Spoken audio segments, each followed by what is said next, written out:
എല്ലാവർക്കും നമസ്കാരം. Small talks with Preetha സ്മോളിലേക്ക് എല്ലാവർക്കും സ്വാഗതം.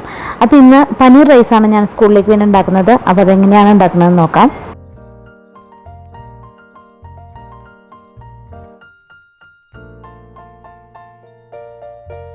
ഒരു വലിയ പാൻ അടുപ്പത്ത് വെച്ച് ചൂടാകുമ്പോൾ അതിലേക്ക് എണ്ണ ഒഴിച്ച് ബേ ലീഫ്, കറുവപ്പട്ട, ഏലക്കായ, കരയാമ്പൂ എന്നിവ ചേർത്ത് ഒന്ന് നന്നായി വഴറ്റുക.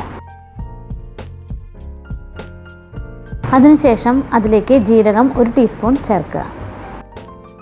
ജീരകം ഒന്ന് മൂത്ത് കഴിഞ്ഞാൽ ഒരു സവാള നീളത്തിലരിഞ്ഞത് ചേർക്കുക.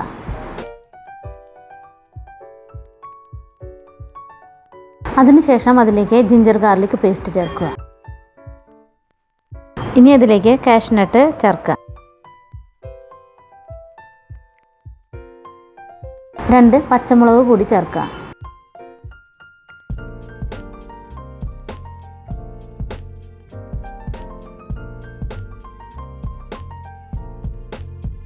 സവാളയും കാഷ്നട്ടൊക്കെ ഒരു ബ്രൗൺ കളർ ആവണ വരെ നന്നായി വഴറ്റുക.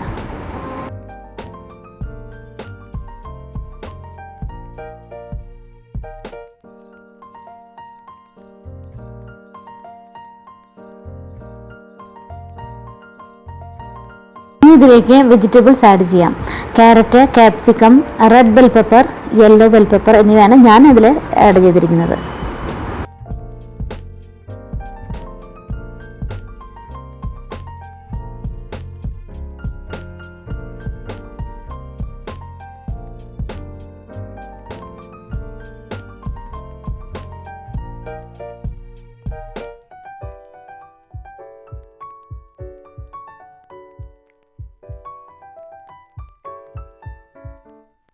ഈ വെജിറ്റബിൾസും സ്പൈസസും എല്ലാം കൂടി നന്നായിട്ട് മിക്സ് ആവണ വരെ നന്നായിട്ട് ഇളക്കി കൊടുക്കുക.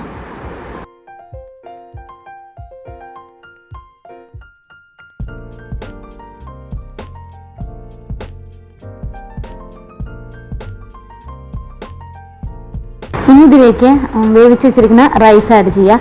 ഞാൻ തലേദിവസം രാത്രി തന്നെ റൈസ് വേവിച്ച് വെച്ച് അതങ്ങനെ തന്നെ ഫ്രിഡ്ജിൽ വെക്കും.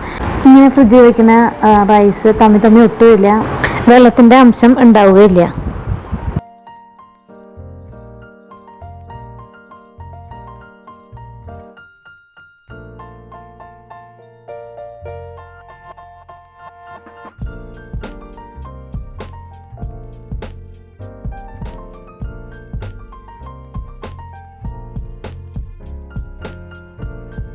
ഇനി ഇതിലേക്ക് ആവശ്യത്തിന് ഉപ്പ് ചേർക്കുക. ഉപ്പ് ചേർക്കുമ്പോൾ ഒരു കാര്യം ശ്രദ്ധിക്കേണ്ടത് എന്താണെന്ന് വെച്ചിട്ടുണ്ടെങ്കിൽ തലേ ദിവസം ഉണ്ടാക്കി വെച്ച റൈസിൽ നമ്മൾ എത്രത്തോളം ഉപ്പ് ഇട്ടിട്ടുണ്ട് എന്നുള്ളത് നോക്കിയിട്ട് ആഡ് ചെയ്താൽ മതി. പിന്നീട് നമ്മൾ ഫ്രൈഡ് പനീറാണ് ഇതിലേക്ക് ആഡ് ചെയ്യുന്നത്.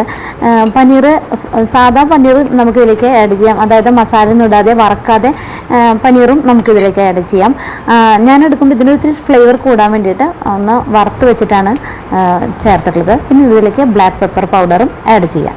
ഇനി കുറച്ച് മല്ലിയിലും കൂടി ആഡ് ചെയ്തിട്ട് നമുക്ക് സെർവ് ചെയ്യാം.